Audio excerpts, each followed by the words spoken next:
नमस्कार, सूचना एवं जनसंपर्क विभाग की प्रस्तुति हिमाचल बुलेटिन में आपका स्वागत है। पेश हैं आज के समाचार। मुख्यमंत्री श्री जयराम ठाकुर ने आज कुल्लू स्थित परिधि गृह में 5 करोड़ 80 लाख रुपए की लागत से निर्मित स्वास्थ्य विभाग के आवासीय भवनों के लोकार्पण किए। इसके उपरांत जनसभा को संबोधित करते हुए श्री जयराम ठाकुर ने कहा कि पिछला पूरा वर्ष कोरोना संक्रमण के संकट के बीच गुजरा है, जिससे देश भर में आर्थिक गतिविधियों पर विपरीत असर पड़ा। लेकिन प्रदेश सरकार ने इस दौरान तकनीक का भरपूर उपयोग कर वर्चुअल माध्यम से विभिन्न विधानसभा क्षेत्रों में 3,500 करोड़ की विकास परियोजनाओं के शिलान्यास और उद्घाटन किए। मुख्यमंत्री ने कहा कि कुल्लू के तेगुबेहड़ में निर्मित टाइप 4 के 8 व टाइप 3 के 8 आवासीय क्वार्टर्स को लेकर चिकित्सकों व स्टाफ नर्सों की लंबे समय से लंबित मांग को पूरा किया गया है। उन्होंने कहा कि कोरोना काल में भी प्रदेश में विकास की गति को रुकने नहीं दिया गया और इन भवनों का निर्माण भी इसी दौर के बीच पूरा किया गया है। कोविड-19 के संकट से निपटने में जिस प्रकार स्वास्थ्य कर्मियों ने अपनी भूमिका का निर्वहन कर एक मिसाल कायम की है, उसके लिए वे प्रशंसा के पात्र हैं। श्री जयराम ठाकुर ने कहा कि देश के विभिन्न राज्यों में कोरोना वायरस का नया स्ट्रेन तेजी के साथ फैल रहा है और हिमाचल भी इससे अछूता नहीं है। कोरोना की दूसरी लहर और अधिक खतरनाक है, जो सभी के लिए चिंता की बात है। इस वायरस को अधिक गंभीरता के साथ लिया जाना चाहिए और सावधानी व सतर्कता बेहद जरूरी है। उन्होंने स्वास्थ्य कर्मियों से कहा कि वे पूर्व की भांति आम जनमानस को संक्रमण से बचाव के लिए और अधिक तत्परता के साथ कार्य करें। उन्होंने कहा कि जीवन बचाना सबसे बड़ी प्राथमिकता है, इसलिए मानक संचालन प्रक्रिया में किसी प्रकार की ढील नहीं दी जा सकती। मुख्यमंत्री ने कहा कि प्रधानमंत्री श्री नरेंद्र मोदी के मार्गदर्शन में देश के वैज्ञानिकों ने कोरोना वैक्सीन तैयार की है, जो काफी कारगर साबित हुई है। आज से ये वैक्सीन 45 वर्ष की आयु के लोगों को भी लगनी शुरू हो गई है। वैक्सीन संक्रमण से बचाव करेगी, लेकिन लोग जब भी घर से बाहर काम के लिए निकले तो मास्क का उपयोग, परस्पर दूरी और सैनिटाइजर का इस्तेमाल सुनिश्चित करें।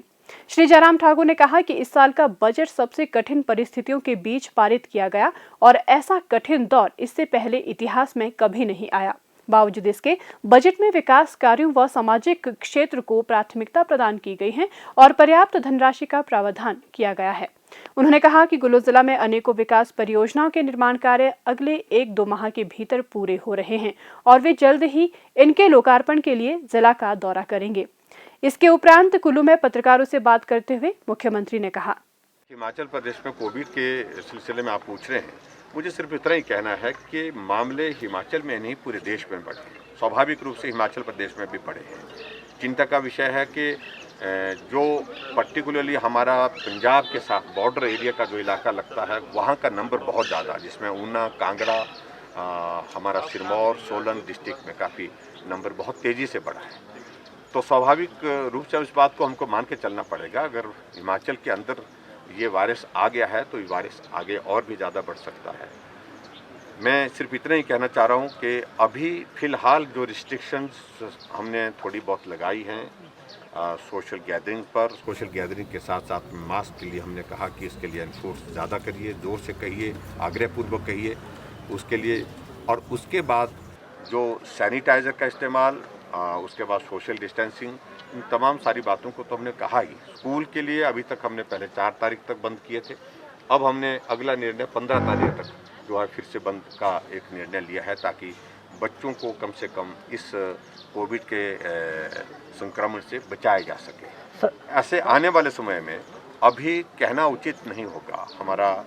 मैं एक बात को सुनिश्चित करना चाह रहा हूँ कि हिमाचल प्रदेश में इकोनॉमिक एक्टिविटीज़ हमारी बहुत प्रभावित हुई है। ख़ासतौर से टूरिज़्म इंडस्ट्री हमारी पिछले साल बहुत ज़्यादा प्रभावित हुई है। एकदम हम सारी चीज़ों पर रोक लगा देंगे वो भी उचित नहीं है, लेकिन फिर भी जो एसओपी को लागू करने के लिए हमने होटल के जो जितने भी, चाहे वो प्राइवेट सेक्टर में है, गवर्नमेंट सेक्टर में है, टूरिस्ट जितने भी आएंगे, एसओपी के साथ जो है वहाँ पर जो है वो इस कोविड के दौरान जो है वो सारी चीज़ों का पालन हो, उस बात को सुनिश्चित करने के लिए पहले ही कह दिया है।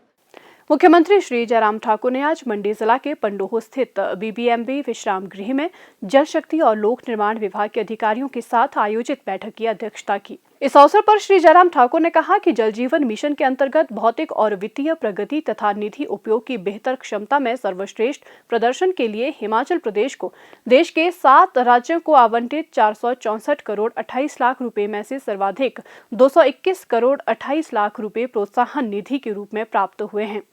उन्होंने कहा कि कोविड-19 महामारी और लॉकडाउन की स्थिति के बावजूद नवंबर 2020 तक जल जीवन मिशन के अंतर्गत 4 किश्तों में प्राप्त धनराशि के व्यय तथा निर्धारित लक्ष्य को पूरा करने में हिमाचल प्रदेश ने देश का पहला राज्य होने का गौरव हासिल किया है।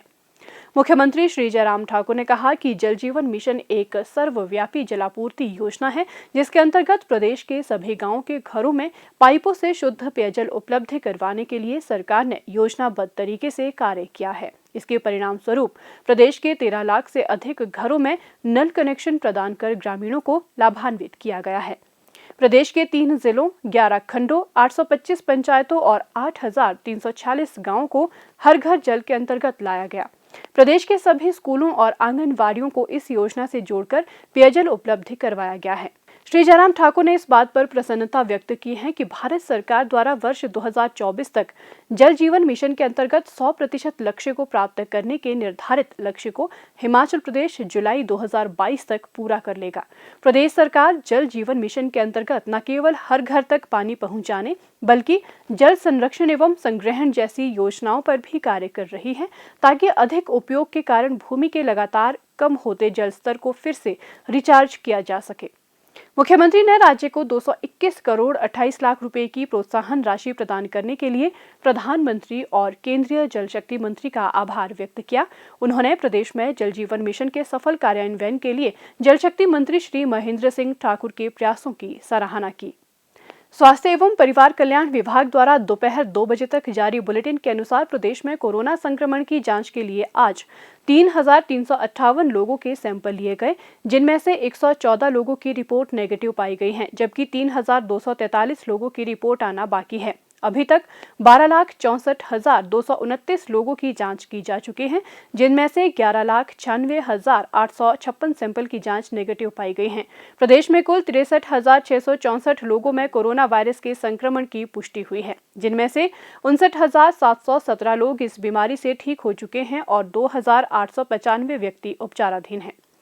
हिमाचल बुलेटिन देखने के लिए सब्सक्राइब करें YouTube channel DPR Himachal, follow करें ट्विटर @DPRHP, लाइक करें Facebook page information and public relations department Himachal Pradesh, visit करें वेबसाइट www.himachalpr.gov.in। इस अंक में इतना ही। कल फिर होगी मुलाकात। दीजिए इजाजत। नमस्कार।